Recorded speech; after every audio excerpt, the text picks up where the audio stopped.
This is the Debrief at Decision Tactical.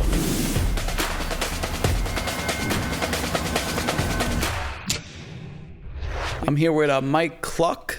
He works here at Decision Tactical. I'm really glad to be sitting with you. As I start most of my interviews, tell us, where are you from, Mike? Well, I live here in Sanford, but I'm part of a military family, so we've lived all over the country: California, North Carolina, Virginia, Maryland. So I've been pretty much all over. How'd you end up here? So I recently retired, actually last year, from the Congrats. U.S. Thank you, from the U.S. Border Patrol, and I've lived in the Orlando area for the last 15 plus years. And I ended up just coming here one day, kind of hearing about the facility, and decided to stop by, and sure enough, changed my life over the last couple of years. Nice, man. We're very, very happy to have you here. Thank you. Happy to be here. When you were young and you were in high school, how do you think your friends would describe you? Well, I ended up going to 3 different high schools because my dad, through military and traveling around and stuff. So I had 3 different high schools. I had 4 different middle schools. So I had to be that kid to get in and to make friends right away because I didn't want to be isolated. So having that multiple school background, pretty much got right into sports. Played football, lacrosse, soccer, swimming. Just got into it and became friends with the rest of the new people, and just kind of went into it. Nice. You're still kind of like that very, very social dude. I try to be. You were in the Coast Guard. When did you join, or what led up to that? I went to 3 different high schools. Yeah. Went to community college. I was trying to find myself. My dad was in the military. The last thing I wanted to do was go overseas and do that stuff, but I still wanted to serve my country. And even took classes that told me that I want to be a police officer in the military. So I eventually made the choice to join the Coast Guard in 1994. I was here in Florida and got deployed to Virginia, and I spent my first 2 years in the Caribbean conducting search and rescue operations and law enforcement operations. Wow. In the Caribbean, and then came back to Florida and served my last 2 years. I did a 4-year stint. Thank you for doing that. What branch did your father serve? My father was in the U.S. Marine Corps. He did 21 years and then got out and then became a civilian for the Department of Defense and ended up promoting up and was actually one of the highest civilians in Special Operations Command. Wow, yeah, you both have nice resumes throughout your career. You ended up becoming a Border Patrol agent. How did you end up going from Coast Guard to there? What led up to that? At that point, Coast Guard and Border Patrol had similar missions. Okay. And when I got out of the Coast Guard, went back to college. I was working in college. I was newly married at the time and wanted to kind of have more service to my background, working through and getting my education. And the U.S. Border Patrol came up, and it kind of interested me of serving the same type of duty that I did in the Coast Guard. Mm-hmm. Versus being out in the ocean in the Coast Guard. Now I'm here actually on our land borders with the U.S. So I ended up getting deployed to Arizona. So that's where I started my career, was on the U.S.-Mexico border in Arizona. We hear the word Border Patrol, the border, all the time. What does Border Patrol actually do? Tell me. So throughout the U.S., of course, we have the whole border that goes all the way around. It could have a land border, it could have a sea border, mm-hmm. And everyone knows about airports and seaports and anything that has the word ports in it. And we have personnel through Customs and Border Protection that are actually there dealing with commerce, dealing with people traveling back and forth. And those are at specific points all across the border. The Border Patrol covers that area in between those points. So if you have 2 points in a line, those 2 points of the ports, Border Patrol covers the middle ground. So those areas that aren't manned by people, where there's no infrastructure, just open desert, open land. Wow. That's where we would serve in that capacity. Yeah, so it sounds like a heavy responsibility. Especially the Border Patrol at the time when I joined, we did not have a lot of people, and maybe less than 15,000 people total nationwide to cover all the borders: northern border, southern border, coastal borders. It's a heavy task for one person to actually do. So it was you learn very quick, yeah, and a lot of action right up front, and you really become a different law enforcement officer because of that independence of being out in the middle of the desert. You're by yourself. You have to deal with people, groups of people of 50, 60, 100 plus, and you have to have that command structure to be able to actually arrest 100 people. And a lot of people don't understand when they just see police officers day to day, they're dealing with traffic stops, and 1 or 2 people, 5 people, maybe something like that. But when you're dealing with 100 plus people, it's a different dynamic. I'm sure it's not 1 to 100. It's how many people are on your team with those 100 people that you're arresting. Well, no, it can be that. No way. Yeah. I've worked what we call them groups of people when they have people that actually illegally cross the border, 200, 300 people that are crossing at once, maybe a team of 2 or 3 of us actually trying to apprehend them in the middle of the night in the desert, and I can't see anything. So it can actually be 1 to 100 very quickly. And that was, again, back 20 years ago. So you're saying about around 20 years ago, were you working when 9/11 happened? So actually on 9/11, I was in Arizona. I was getting ready for work. Of course, Arizona is 3 hours on the West Coast time. And so I was driving to work to go to my post academy, which is a set of classes that we take right after we come out of the academy to kind of do on-the-job training. So when I ended up driving in is when I heard all the stuff going on for 9/11 back in New York. And so it totally changed our operations, even in the Arizona that was, we're 1,000 miles away from New York City, but it changed everything that day. Well, how so? It put a sense of pride and patriotism into my fellow agents and myself to be able to actually understand that the world is a big place, but it's also very small, especially when it comes to protecting our borders and protecting our country, and having that impact even in a small little town on the border in Arizona. It really put that sense of our duty became that much more important. For people like myself that wouldn't understand, could you give us the average day of someone who's working on the Border Patrol? Average day for a uniformed agent on the border there pretty much is a lot like a normal police officer here in a city. They go in, they go to muster, they get their duties or assignments, they go out, they get their vehicle, and then they go out to their patrol zone. And once they're out in the patrol zone, they're responsible for a certain area. And in that time frame, you can actually be proactively looking for people that have entered already. There's an art called sign cutting, which is the tracking of people by looking at their footprints and everything to it. So as you see on the border, you see some footprints, we would actually track and go after them. So there could be 2-3 hours where we're tracking people to go find out where they're heading. And a lot of times as they're crossing through, they're using the nighttime, they're using the geographic area to be able to hide and evade apprehension. But then we actually have to go and track them. Now, it's all great, it's fun because you're out in the desert, you're out having fun, you're involved with environments, there's rattlesnakes, there's panthers, there's all kinds of stuff out there, mountain lions. So it's actually pretty fun aspect of nature, and you really have to have that love for being in the outdoors. But then it comes down to the logistics sides of it, is that when you apprehend those people, when you actually are catching the ones that are illegally entering, you just don't catch them, put them in jail, and that's it. You actually have to process them, and you actually have to do their paperwork. And that paperwork, just for one alien, could take up to 2 or 3 hours at a time. And when you're processing a group of 25 people, it takes a while. So in a common shift of 8 to 10 to 12 hours, you're out in the desert, you're tracking, you're processing aliens, you're transporting. So there's a lot of into it that a lot of people don't really understand what we do on a daily basis. Yeah, thanks. You mentioned uniform officers. What about the ununiformed? And where were you during your career? So I started off on the border, and I was a uniformed agent. So just like you would see anyone in a uniform, body armor, vest, and everything. Then I had the opportunity to promote up to what we call an intelligence agent. In that position, that intelligence agent kind of works behind the scenes.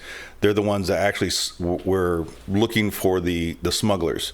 We're looking the ones that are taking advantage of the aliens that are coming across and then seeking to prosecute them. So it's kind of like a detective role, an aspect to it.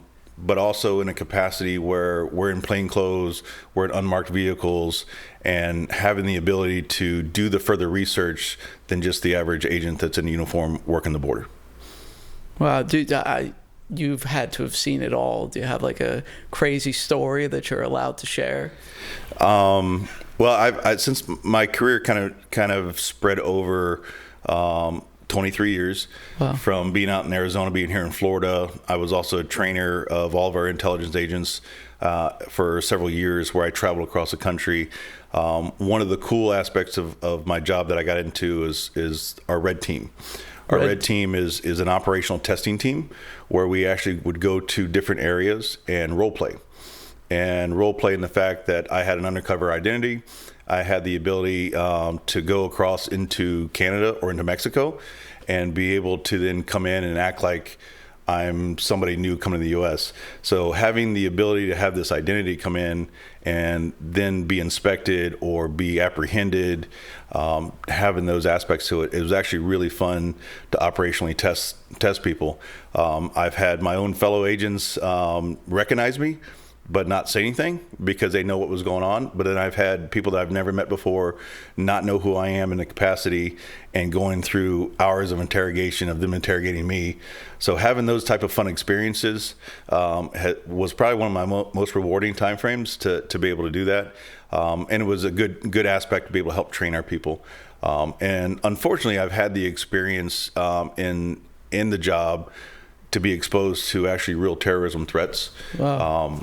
Part of my job here in Orlando, I was actually assigned to the FBI task force for counterterrorism. And I unfortunately had I would say the privilege and the honor to be a part of it to help out. But it was also a very sad day, is the Pulse nightclub shooting.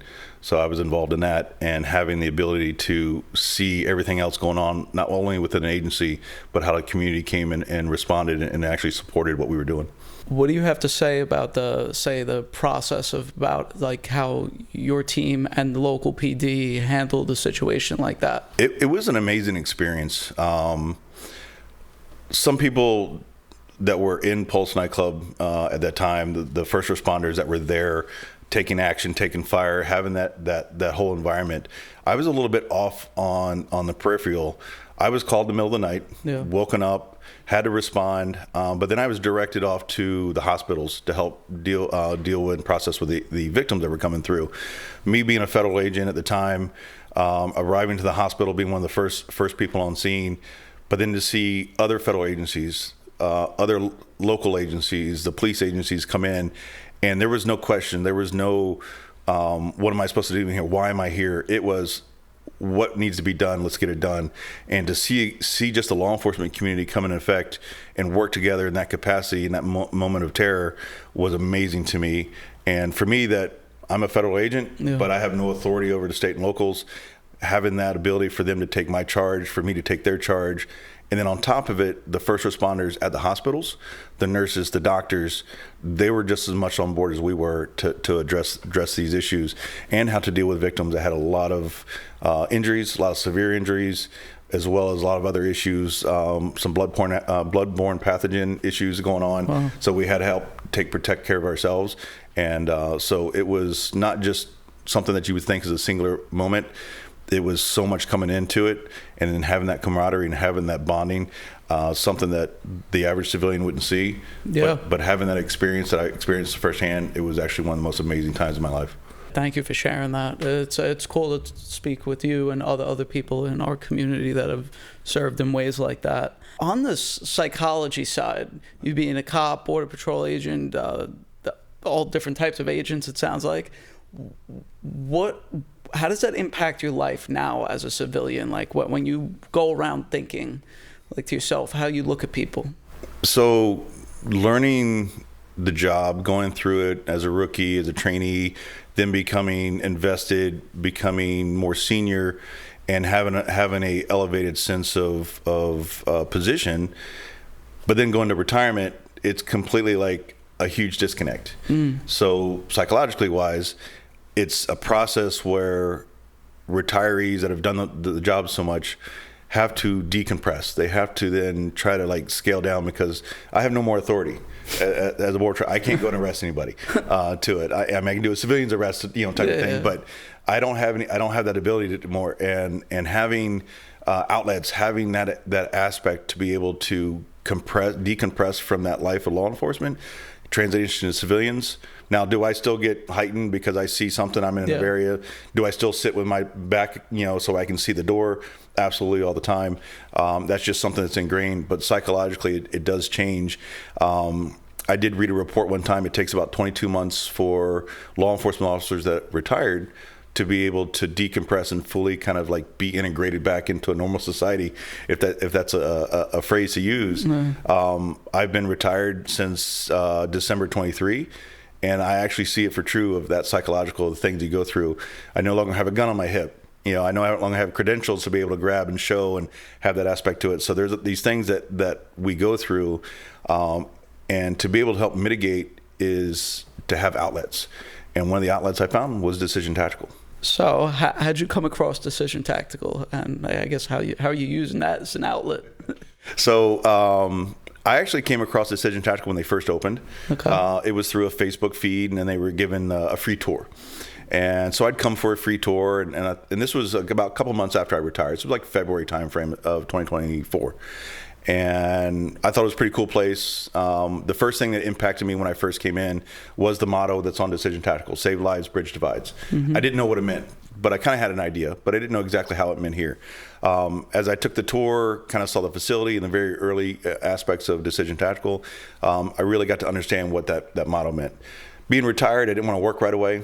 So it took me a couple more months. I actually attended an event here at Decision Tactical, ended up meeting you. Yeah. We started talking, and then next couple of days came in and we sat down and we talked. I showed you my resume, and next thing I know, I got hired. And then when I got hired, then I got to really understand what Decision Tactical is about, understand what that motto is: save lives, bridge divides.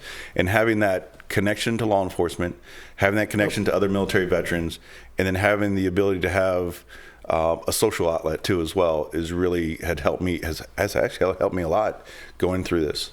That's amazing to know. Obviously, it's a no-brainer to have you on the team. A lot of our team members look up to you, and having your knowledge from the past is really resourceful to have here every day. Why is Decision Tactical so advantageous and useful to the public? Again, going back to that motto: save lives, bridge divides. Yeah.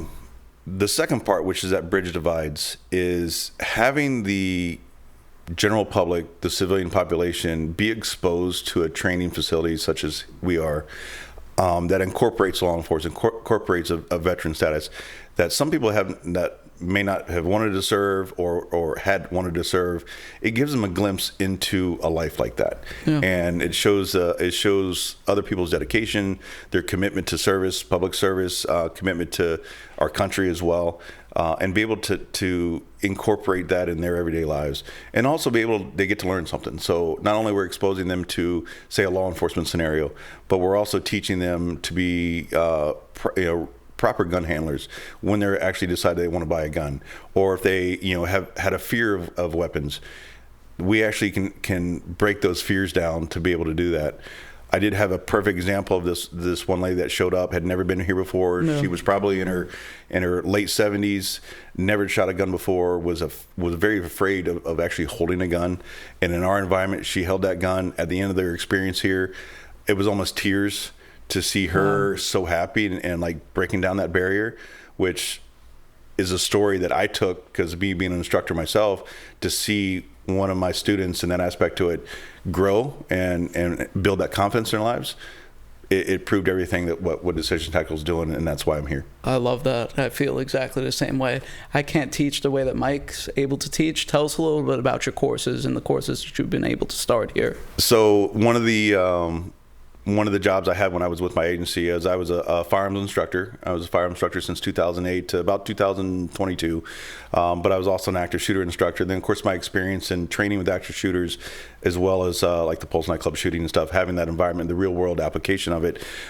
When I came here to Decision Tactical, there was an opportunity for me to become a USCCA certified firearm instructor, so the U.S. Concealed Carry Association, to be able to become an instructor, be able to give that back. So I had the fortunate aspect to be able to get certified.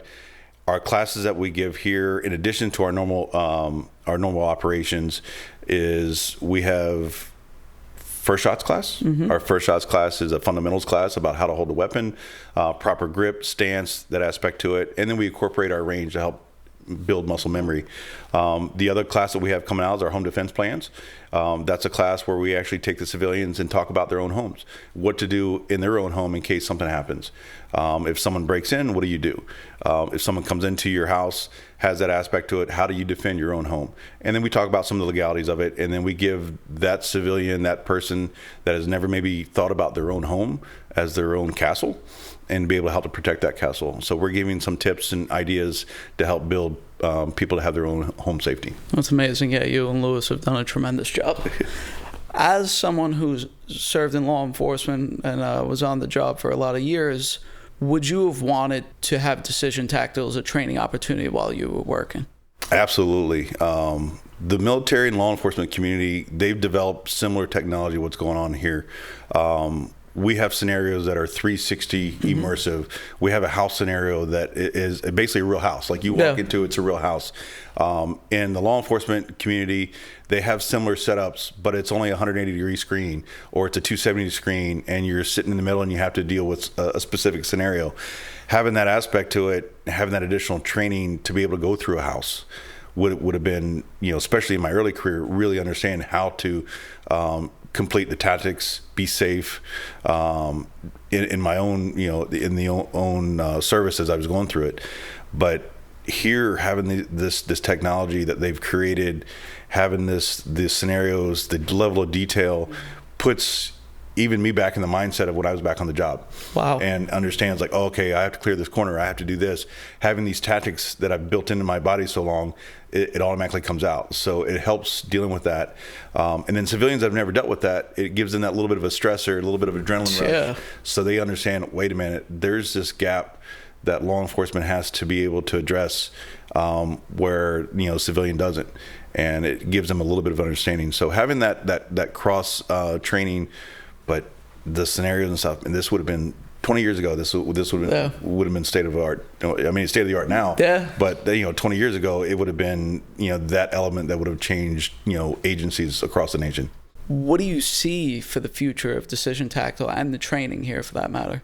For training, we're on the cusp of getting our cadre implemented, so we have the more opportunities. I would love to see every single day that we have a training facility that we bring in civilians, teach them a new tactic, teach them something about themselves in their own home to be able to do it. I see Decision Tactical in the future becoming kind of a household name. Especially in the very beginning when we started here, Decision Tactical, not a lot of people understood what Decision Tactical was. With what we have going on and the potential in the future that we have going on, we're actually going to have a household name. And having that household name that people are like, oh, Decision Tactical, I know exactly what it is. I've got one down the street. We've had people come out and go, can you have it in my city? I can't wait for it in my city because it's going to be amazing, because I want this where I'm at. We've had people travel from South Carolina. I actually have a good friend of mine that's from London. And he was in the airport in Philadelphia flying back to London wearing a Decision Tactical t-shirt. Awesome. And another person came up and goes, I know exactly where that's at. I've been there. That's awesome. And they had a conversation. So even someone that's flying internationally, having just a sweatshirt that says Decision Tactical on it, people are noticing it. And that's what's going to happen, is that people are going to notice this, and we're just going to be that household name again. I'm looking forward to that day. It's coming real soon. Hang tight. On a personal side, what do you like to do on your downtime? My downtime has changed dramatically over the last 2 years. Going from being a law enforcement officer, working, 10, 12-hour shifts every single day, coming home, just being with the family. Now that I'm retired, now that I work here, I have that freedom to actually put family first. Nice. So it's me and my wife together. We have a blended family. We have 4 children. We enjoy seeing their lives, being able to grow. We have a wonderful dog. We have a golden doodle. Perfect. We've owned dogs in the past, but in the last 10, 15 years, I've never had a dog. So now that we have a dog, we're able to actually have that fun. But getting out, traveling, that's one of the things we're doing. Spending time with family, that's the priority that I have right now. Cool, man. I know you have a lot of hobbies, and you call yourself the concierge of Sanford. So I'm going to do a little speed round and get into some more fun questions real quick. Go for it. I know you're a bourbon drinker. Love it. Love it. Do you have a top 3 that you'd recommend for non-bourbon drinkers to try? Top 3, I would have to say Four Roses. Any Four Roses is great. The next one that's right up the top of there is G-Man Bourbon. Okay. G-Man Bourbon is owned by a couple friends of mine, but it's a fantastic bourbon to be able to drink every day. And then a little unknown bourbon that only bourbon aficionados know is called Weller. Weller, Buffalo Trace, those type of that type of lineage of bourbon, and it's a bourbon that you can sip on and enjoy it for the rest of the day, and it's just a wonderful tasting drink. Cool. You're also a cigar smoker. We've smoked a couple. What's like an unknown cigar that's a go-to for you that other people might not know about? Wow. I just recently came across a brand called Dunbarton. I'm a fan of a Maduro, which is the darker leaf to it, having more of full-bodied. But what's funny about them, but interesting about them, is that they label their cigars after steaks. So they have like a filet cigar. So they've gone out and above their aspect of including that combination together, which makes it really good. Favorite firearm that you've shot? Wow, it's a tough one. In service, we had a UMP-40, which was like a MP5 automatic submachine gun, basically. Yeah. That was such a fantastic gun to carry on duty, as well as have a 40-round caliber round in there. So it makes it really fun. Over the years, having that gun, of course, any of the type of fully automatic weapons that we had, I have transitioned into Glocks. I used not to be a Glock fan, but Glocks, I own a Glock myself. I actually own several. It's actually a great weapon, and I got to learn about it, especially when I was in my service. Nice, man. Sports teams? Buccaneers. Buccaneers, the Lightning. We wish we'd beat the Panthers, but both those teams. I did live in Tampa for a while. Grew up in Tampa there for several years in my later high school years and early college. So I have gravitated to be a Buccaneers and Lightning fan. Awesome. Do you have an experience and a food item that you'd recommend to people from Decision Tactical? From Decision Tactical, I always promote the chicken tenders. Okay. The chicken tenders, grilled or fried, but they are just some of the amazing chicken tenders. I'm biased from eating it here, but even if I wasn't coming in, that has always been good. That's been the go-to here.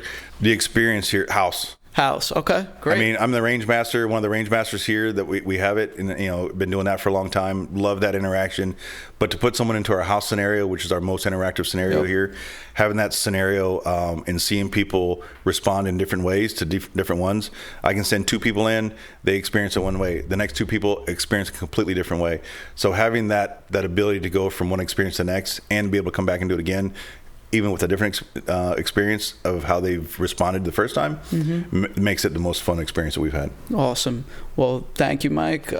What's next for you, and how could people potentially connect with you? What's next for me here at Decision Tactical is we're building out our training program. We're going to actually engage more, getting that training program built up so we can actually give classes to more and more people. My goal is to have a class every single day of the week that people can come off of work, come here, attend the training, get some education going on, hit our restaurant, be able to get some good food at the end of the night, kind of make it a nice little night for them. Personally, I enjoy being here. It's a social aspect for me as well. It helps me, and it's become a family. So whatever I can do to kind of be a part of the family is what's exciting here. I love this place. I love the concept. I can't complain. Awesome. Come check us out. Mike will probably be here the majority of the time, like myself. Absolutely. But I appreciate it, bro. Thanks for Thank you. This up, man. Appreciate it. You're the man.